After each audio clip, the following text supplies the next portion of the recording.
Cuidado nas escolhas. Tem caminhos para a vida e tem para a destruição. Parte 44, dia 27 de setembro de 2024. 2. Para confirmar esta pesada verdade, tomaremos uma dupla visão para esclarecê-la. 1. Uma visão do relato bíblico deste assunto. 2. Uma visão do mundo. Primeiro, vamos dar uma olhada no relato bíblico deste assunto. 1. Nosso Senhor nos diz expressamente que, dos muitos chamados, poucos são escolhidos. Mateus 20, 16 e Mateus 22, 14. Agora, todos os que entram pela porta estreita e estão no caminho estreito são escolhidos. Apocalipse 17, 14. A fé é a fé dos eleitos de Deus. Tito 1, 1. E somente eles são trazidos à santa obediência. 1 Pedro 1, 2. Todos os eleitos são chamados. Romanos 8, 30. Mas todos os chamados externamente pelo Evangelho não são eleitos ou escolhidos. Pelo contrário, muitos são chamados assim, e poucos escolhidos. De modo que daqueles a quem o chamado do Evangelho vem, há apenas poucos escolhidos e trazidos pela porta estreita para o caminho estreito. A multidão deles ainda vagueia. E então, muitos nem são chamados externamente. 2. O rebanho de Cristo é daqueles que, entrando pela porta estreita, vão pelo caminho estreito, seguindo João 10, 27, Cânticos 1, 8. Mas seu rebanho é muito pequeno, a saber, em comparação com o rebanho do diabo, Lucas 12, 32. Não temos pequeno rebanho, porque aprove a vosso Pai dar-vos o reino. Em vão se pretende restringir isso aos discípulos ou crentes então presentes, uma vez que concorda com todos os seus até o fim do mundo. Versículo 35, 40. Seus filhos são comparativamente tão poucos no mundo, que são para sinais e maravilhas. Isaías 8, 18. Eis que eu e os filhos que o Senhor me deu somos sinais e maravilhas em Israel. Uma certa evidência de que eles são muito raros. É que isso se refere a Cristo, é claro. Em Hebreus 2, 3. Eis que eu e os filhos que Deus me deu. Israel era um povo típico, escolhido fora do mundo. Poucos em comparação com o resto do mundo. É o rebanho de Cristo e seu Israel. 3. A Escritura os representa em termos de respeito a uma multidão maior da qual eles se distinguem. Eles são os primogênitos. Hebreus 12, 23. E quão poucos os primogênitos são em comparação com outras crianças? Todo mundo sabe, sendo apenas um de cada família, mesmo das famílias mais numerosas, as primícias. Apocalipse 14, 4, Tiago 1, 18. Mas quão pequenos são estes em comparação com toda a colheita? Assim, o relato das Escrituras os declara, mas poucos. Em segundo lugar, vamos ter uma visão do mundo?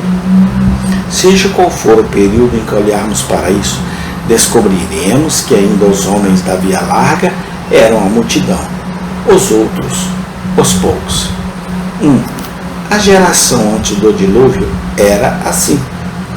Homens bons eram raros nele, mas homens maus abundavam excessivamente. Que personagem eles têm? Gênesis 6, 11, 12. Também a terra estava corrompida diante de Deus, e a terra se encheu de violência.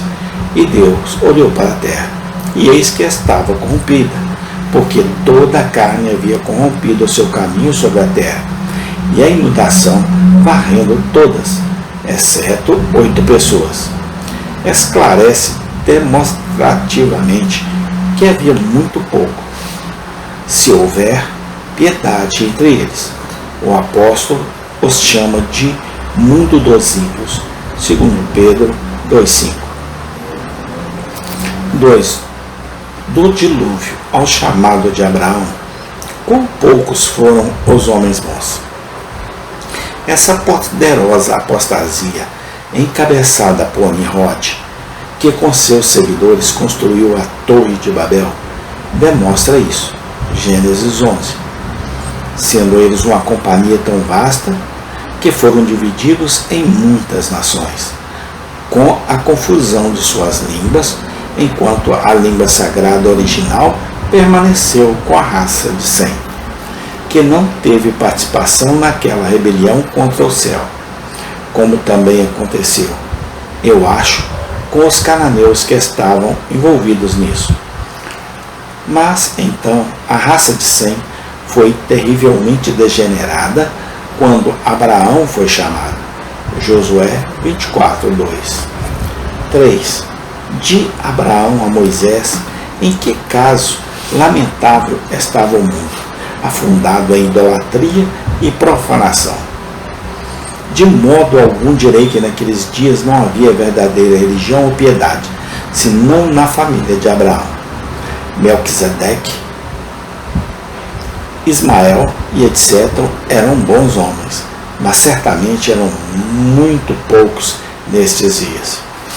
10 não puderam ser encontrados em Sodoma na própria família de Jacó. Raquel havia roubado as imagens de seu pai. Jacó teve a ocasião de expurgar sua casa de deuses estranhos. Com baixo foi a religião afundada, mesmo com eles, enquanto eles estavam no Egito. Veja Ezequiel 20, 6, 8, Romanos 5, 13. 4. De Moisés a Cristo, ou desde a edificação da igreja judaica, e o tempo é todo sob a lei, até o estabelecimento do reino do Evangelho entre os gentios, pelos apóstolos, fazendo a igreja do Novo Testamento. Houve o mesmo face dos assuntos do mundo. A lei cerimonial era a proteção da igreja, separando-a de todas as outras sociedades e encerrando-a entre os judeus e os poucos prosélitos que vinham a ela entre as nações. O resto das nações do mundo, naquela época, estavam afundados na idolatria, ignorantes do verdadeiro Deus e da maneira aceitável de adorá-lo. Atos 14, 15 e 16.